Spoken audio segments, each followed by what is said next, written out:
DK Shivakumar ಅವರ ಸಂಪುಟದಲ್ಲಿ ಸಚಿವ ಸ್ಥಾನಕ್ಕೋಸ್ಕರ 60 ಜನ ಆಕಾಂಕ್ಷಿಗಳು ಸಿಕ್ಕಾಪಟ್ಟೆ ಕಸರತ್ತು ಮಾಡ್ತಾ ಇದ್ದಾರೆ. ಅಯ್ಯೋ, ಮೊದಲನೇ ಲಿಸ್ಟ್ ಅಲ್ಲಿ ನಮ್ಮ ಹೆಸರು ಮಿಸ್ ಆಗ್ಬಿಡ್ತಲ್ಲ, ಎರಡನೇ ಲಿಸ್ಟ್ ಅಲ್ಲಾದ್ರೂ ನಮ್ಮ ಹೆಸರು ಇರುತ್ತೆ ಅಂತ ಹೇಳಿ ನೋಡಿ. ಖಾಲಿ ಇರುವುದು 20 ಸ್ಥಾನ, ಆದ್ರೆ ವೇಟಿಂಗ್ ಲಿಸ್ಟ್ ಅಲ್ಲಿ ಇರೋದು 60 ಜನ. ಸೊ ಇನ್ನು 40 ಜನರನ್ನ ಯಾವ ರೀತಿ ಸಮಾಧಾನ ಮಾಡಲಾಗುತ್ತೆ? ಕಾಂಗ್ರೆಸ್ ಹೈಕಮಾಂಡು ಡಿಕೆ ಶಿವಕುಮಾರ್ ಅವರು ಹೆಂಗ್ ಸಮಾಧಾನ ಮಾಡ್ತಾರೆ ಅನ್ನೋದೇ ಸದ್ಯಕ್ಕಿರುವಂತಹ ಯಕ್ಷ ಪ್ರಶ್ನೆ. ಅದೆಲ್ಲವೂ ಕೂಡ ಎರಡನೇ ಲಿಸ್ಟ್ ಅನೌನ್ಸ್ ಆದ್ಮೇಲೆ ಶುರುವಾಗುತ್ತೆ ನೋಡಿ ಆ ಸರ್ಕಸ್ಸು. ಈಗ ಆಲ್ರೆಡಿ ಹೈಕಮಾಂಡ್ ಭೇಟಿಗಾಗಿ ದೆಹಲಿಗೆ ಹೋಗಿದ್ದಾರೆ ಸಿಎಂ ಡಿಕೆ ಶಿವಕುಮಾರ್ ಅವರು. ಮುಖ್ಯಮಂತ್ರಿ ಡಿಕೆ ಶಿವಕುಮಾರ್ ಅವರು ಹೈಕಮಾಂಡ್ ಭೇಟಿಗಾಗಿ 2 ದಿನಗಳ ಕಾಲ ದೆಹಲಿಗೆ ಪ್ರಯಾಣ ಬೆಳೆಸಿರೋದು. ಸೊ ಈ 2 ದಿನದಲ್ಲಿ ಅವರು ವಾಪಸ್ ಬರುವ ಒಳಗಡೆ ಒಂದು ಲಿಸ್ಟ್ ಅಂತೂ ಫೈನಲ್ ಆಗುತ್ತೆ ಈ ಖಾತೆ ಕುರಿತಂತೆ. ಯಾಕಂದ್ರೆ ಬಹಿರಂಗವಾಗಿ ಒಂದಷ್ಟು ಸಚಿವರುಗಳು ಅಸಮಾಧಾನವನ್ನ ಕೂಡ ವ್ಯಕ್ತಪಡಿಸಿದ್ರು. ನನಗೆ ಈ ಖಾತೆ ಬೇಡ, ನನಗೆ ಈ ಖಾತೆ ಬೇಕಿತ್ತು. ಅದರಲ್ಲಿ ಕೃಷ್ಣ ಭೈರೇಗೌಡರು, ರಾಮಲಿಂಗಾರೆಡ್ಡಿ ಅವರು, KH ಮುನಿಯಪ್ಪ ಅವರು, ಭೈರತಿ ಸುರೇಶ್ ಅವರು ಕೂಡ ಬೇರೆಯವ್ರ ಹತ್ರ ಹೇಳ್ಕೊಂಡಿದ್ರಂತೆ ನನಗೆ ಈ ಖಾತೆ ಬೇಡ, ಬೇರೆದು ಕೊಡಬೇಕಿತ್ತು ಅಂತ ಹೇಳಿ. ಸೊ ಹಾಗಾಗಿ ಬಹುತೇಕ ಹಿರಿಯ ಸಚಿವರುಗಳೇ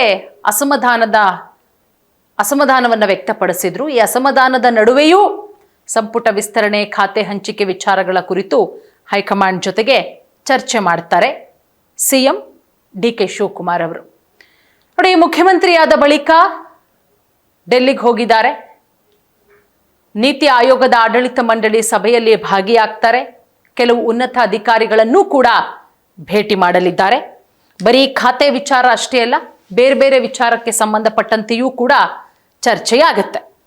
ಈಗ ನಾವು ಖಾತೆ ವಿಚಾರಕ್ಕೆ ಬರೋಣ, ಖಾತೆ ಹಂಚಿಕೆ ವಿಚಾರಕ್ಕೆ. ನೋಡಿ, ಮೊದಲನೇ ಲಿಸ್ಟ್ ಅಲ್ಲಿ ಡಿಕೆ ಶಿವಕುಮಾರ್ ಅವರು ಸೇರಿದಂತೆ 14 ಜನ, ಡಿಕೆ ಶಿವಕುಮಾರ್ ಅವರನ್ನ ಬಿಟ್ಟು 13 ಜನ, ಡಾಕ್ಟರ್ ಜಿ ಪರಮೇಶ್ವರ್ ಅವರು ಸೇರಿದಂತೆ ಭೈರತಿ ಸುರೇಶ್ ಅವರವರೆಗೂ ಕೂಡ. ಅದರಲ್ಲಿ ಒಂದಷ್ಟು ಹೊಸಬರನ್ನ ಆ್ಯಡ್ ಮಾಡ್ಕೊಳ್ಳಾಗಿತ್ತು. ಹೊಸಬರು ಅಂತ ಹೇಳಿದ್ರೆ ಒಂದು 5-6 ಜನ ಅಲ್ಲ, ಇಬ್ಬರೇ. UT ಖಾದರ್ ಅವರೇನು ಹೊಸಬರಲ್ಲ, ಸ್ಪೀಕರ್ ಆಗಿದ್ದಂಥವ್ರು. ಬಟ್ ಈಗ ಅವರಿಗೆ ಒಳ್ಳೆ ಆರೋಗ್ಯ ಖಾತೆಯನ್ನು ಕೊಡಲಾಗುತ್ತೆ, ಹೆಲ್ತ್ ಮಿನಿಸ್ಟರು. ಅದರ ಜೊತೆಗೆ ನಮ್ಮ ಯತೀಂದ್ರ ಸಿದ್ದರಾಮಯ್ಯ ಅವರ ಪುತ್ರ, ಅವರಿಬ್ಬರನ್ನ ಬಿಟ್ಟರೆ ಆಲ್ಮೋಸ್ಟ್ ಇನ್ನೆಲ್ಲರೂ ಕೂಡ ಹಳಬರೆ. ಸೊ ಬಟ್ ಹೊಸಬ್ರು ಬಹಳಷ್ಟು ವೆಯ್ಟ್ ಮಾಡ್ತಾ ಇದ್ರು, ಯಂಗ್ಸ್ಟರ್ಗಳು ವೆಯ್ಟ್ ಮಾಡ್ತಾ ಇದ್ರು. ಅದರಲ್ಲೂ ಡಿಕೆ ಶಿವಕುಮಾರ್ ಅವರ ಸಂಪುಟ ಅಂತ ಹೇಳಿದ್ರೆ ಸಹಜವಾಗಿ ಒಂದಷ್ಟು ಯಂಗ್ಸ್ಟರ್ಸ್ಗಳಿಗೆ ಮಣೆ ಹಾಕಲಾಗುತ್ತೆ ಅನ್ನುವ ಮಾತುಗಳು ಕೂಡ ಕೇಳಿ ಬರ್ತಾ ಇದೆ. ಸೊ ಹಾಗಾಗಿ ಎರಡನೇ ಲಿಸ್ಟ್ ಅಲ್ಲಿ ಇವರೆಲ್ಲರೂ ಕೂಡ ಇರಬಹುದು ಅನ್ನುವ ಪಟ್ಟಿಯನ್ನ ನಾವು ರೆಡಿ ಮಾಡಿದ್ದೀವಿ.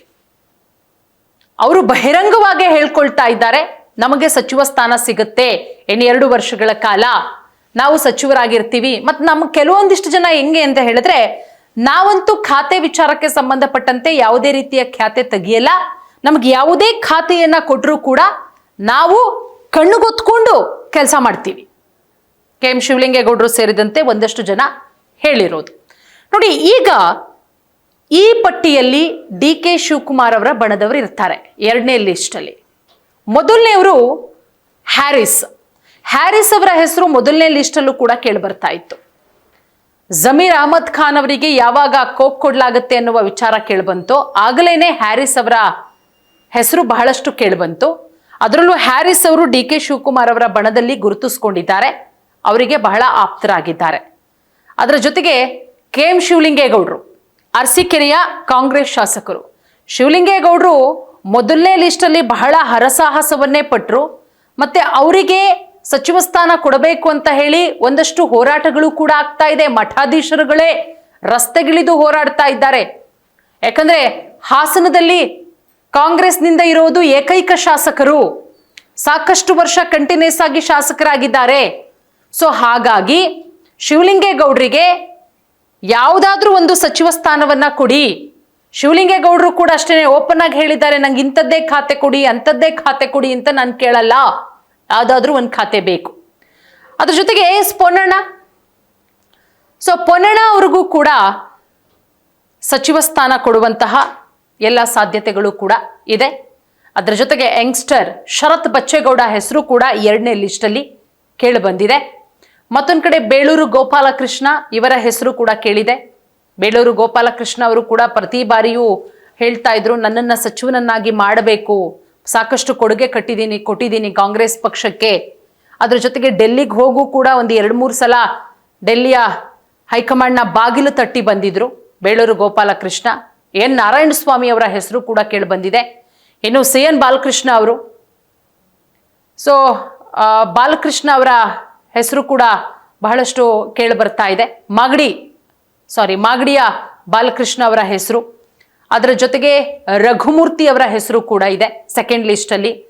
ಲಕ್ಷ್ಮಣ್ ಸವದಿ, ಇಲ್ಲಿ ಲಕ್ಷ್ಮಣ್ ಸವದಿ ಅವರಿಗೆ ಕೊಡ್ತಾರಾ ಅಥವಾ ಲಕ್ಷ್ಮೀ ಹೆಬ್ಬಾಳ್ಕರ್, ಆ ವಿಚಾರವೂ ಕೂಡ ಸಿಕ್ಕಾಪಟ್ಟೆ ಚರ್ಚೆ ಆಗ್ತಾ ಇದೆ. ಇಬ್ಬರಲ್ಲಿ ಒಬ್ಬರಂತೂ ಫೈನಲ್ ಆಗುತ್ತೆ. ಅದರ ಜೊತೆಗೆ ನಯನ ಮೋಟಮ್ಮ ಅಥವಾ ರೂಪಕಲಾ ಶಶಿಧರ್, ಯಾಕಂದ್ರೆ ಮೊದಲನೇ ಲಿಸ್ಟ್ ಅಲ್ಲಿ ಯಾವ ಮಹಿಳೆಯರಿಗೂ ಕೂಡ ಸಚಿವ ಸ್ಥಾನವನ್ನ ಕೊಟ್ಟಿಲ್ಲ. ಹಾಗಾಗಿ ಒಂದು 2ನೇ ಲಿಸ್ಟ್ ಅಲ್ಲಿ ಮಹಿಳೆಯರಿಗೆ ಕೊಡ್ಲೇಬೇಕು. ಅದಕ್ಕೂ ಕೂಡ ಕಾಂಗ್ರೆಸ್ ವಿರೋಧಿ ಮಹಿಳೆಯರಿಗೆ ಕಾಂಗ್ರೆಸ್ ವಿರೋಧ ಮಾಡ್ತಾ ಇದೆ. ಕೇವಲ ಬರೀ ಗ್ಯಾರಂಟಿಗಳನ್ನ ಕೊಟ್ಟು 2,000 ರೂಪಾಯಿ ಕೊಟ್ಟುಬಿಟ್ಟು ಫ್ರೀ ಬಸ್ ಟಿಕೆಟ್ ಕೊಟ್ಬಿಟ್ಟು ಅಷ್ಟರಲ್ಲೇ ಕೈ ತೊಳ್ಕೊಳ್ತಾ ಇದೆ ಅನ್ನುವ ವಿಚಾರಗಳು ಕೂಡ ಕೇಳಿಬರ್ತಾ ಇದೆ. ಹಾಗಾಗಿ 2ನೇ ಲಿಸ್ಟ್ ಅಲ್ಲಿ ಒಂದು ರೂಪಕಲಾ ಶಶಿಧರ್, KH ಮುನಿಯಪ್ಪ ಅವರ ಪುತ್ರಿ, ಅವರಿಗೆ ಅಥವಾ ನಯನ ಮೋಟಮ್ಮ, ಅಥವಾ ಇಲ್ಲಿ ಮತ್ತೊಮ್ಮೆ ಲಕ್ಷ್ಮೀ ಹೆಬ್ಬಾಳ್ಕರ್ ಅವರಿಗೆ ಮಣೆ ಹಾಕಲಾಗುತ್ತೆ. ಯಾಕಂದ್ರೆ DK ಶಿವಕುಮಾರ್ ಅವರ ಆಪ್ತೆ ಆಗಿದ್ದಾರೆ. ಸೊ DK ಶಿವಕುಮಾರ್ ಅವರೊಟ್ಟಿಗೆ ಒಳ್ಳೆಯ ಬಾಂಡಿಂಗ್ ಕೂಡ ಇದೆ. ಅವರನ್ನ ರಾಜಕೀಯ ಗುರುಗಳು ಅಂತಲೂ ಕೂಡ ಕರೀತಾರೆ. ಯಾರು? ಲಕ್ಷ್ಮೀ ಹೆಬ್ಬಾಳ್ಕರ್ ಅವರು.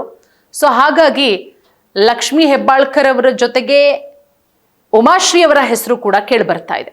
ಸೊ ಹಾಗಾಗಿ 2ನೇ ಲಿಸ್ಟ್ ಅಲ್ಲಿ ಇಷ್ಟೆಲ್ಲರೂ ಇದ್ದಾರೆ. ಸೊ ನೋಡೋಣ, ಇವ್ರನ್ನೇನಾದ್ರೂ ಈಗ ನಾವು ಹೇಳ್ದವ್ರನ್ನೇನಾದ್ರೂ ಮಂತ್ರಿ ಮಾಡಿದ್ರೆ ಖಂಡಿತ DK ಶಿವಕುಮಾರ್ ಅವರ ಕೈ ಮೇಲೆ ಹೋಗುತ್ತೆ. ಸೊ ಹಾಗಾಗಿ ಅಲ್ಟಿಮೇಟ್ ಕಾಂಗ್ರೆಸ್ ಹೈಕಮಾಂಡು ಏನ್ ಮಾಡುತ್ತೆ ಕಾದು ನೋಡ್ಬೇಕಾಗತ್ತೆ.